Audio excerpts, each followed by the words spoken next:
સુરતમાં આહિર સમાજ દ્વારા સમૂહ લગ્નનું આયોજન કરવામાં આવ્યું હતું। આહિર સમાજના 30મા સમૂહ લગ્નમાં અંદાજિત 1 લાખથી વધુ મહેમાનો ઉપસ્થિત રહ્યા હતા, જેમાં શિક્ષણ મંત્રી પ્રફુલ્લ પાનસેરિયા, ધારાસભ્યો તેમજ સમાજના મહાનુભાવો પણ ઉપસ્થિત રહ્યા હતા।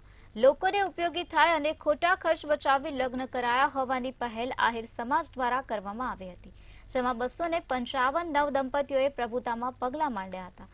આ સાથે જ અંગદાન અને સ્વચ્છતા વિશે તમામને શપથ લેવડાવવામાં આવ્યા હતા। કે આજે આહિરના આંગણે અમારા આંગણે દિવ્ય અને ભવ્ય ગોડાદરા ખાતે 30મો સમૂહ લગ્ન સમારોહ યોજાયો છે। લગ્ન સેવા સમિતિ દ્વારા આ ભવ્ય સમારોહ યોજાયો છે, જેમાં 255 થી વધારે 255 જેટલા યુગલોએ પ્રભુતામાં પગલાં માંડી નવા જીવનની શરૂઆત કરી છે અને આ યુગલોને આશીર્વાદ આપવા માટે આહિર સમાજના આગેવાનો સહિત અન્ય સમાજના 400 થી વધારે આગેવાનો ઉપસ્થિત રહ્યા છે। ખૂબ સારી વાત છે। આજે સમાજના આ કાર્યની અંદર આજે મને આ ભગવાનની કૃપાથી મોકો મળ્યો।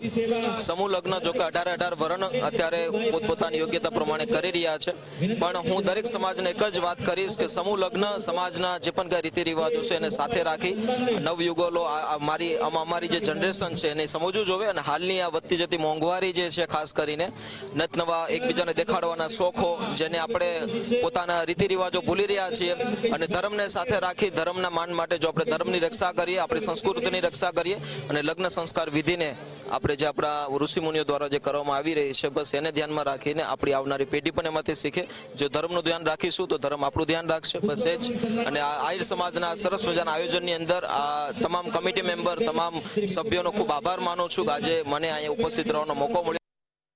વર વધુની અંદર આ 255 મેરેજની અંદર મને પણ એક લાવો મળ્યો છે। મારા સહપરિવારને, મારા તમામ સ્નેહીજનોને ખૂબ ખૂબ ધન્યવાદ। Thank you.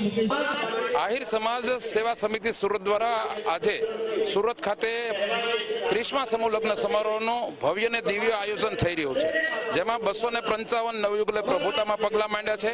આ નવયુગલોને આશીર્વાદ આપવા માટે સમગ્ર ગુજરાતમાંથી 1 લાખ કરતા વધારે લોકો સ્નેહીજનો ઉપસ્થિત છે અને આ નવયુગલોને આશીર્વાદ આપવા માટે ગુજરાત પ્રદેશના અધ્યક્ષ આદરણીય સી આર પાટીલ સાહેબ, કેબિનેટ મંત્રી મુળુભાઈ બેરા, ભગુભાઈ હુંબલ અને 300 કરતા વધારે ગુજરાતભરના આહિર સમાજના આગેવાનો, રાજકીય મહાનુભાવોની ઉપસ્થિતિમાં કાર્યક્રમ આજે સંપન્ન થવાની દિશા તરફ જઈ રહ્યો છે।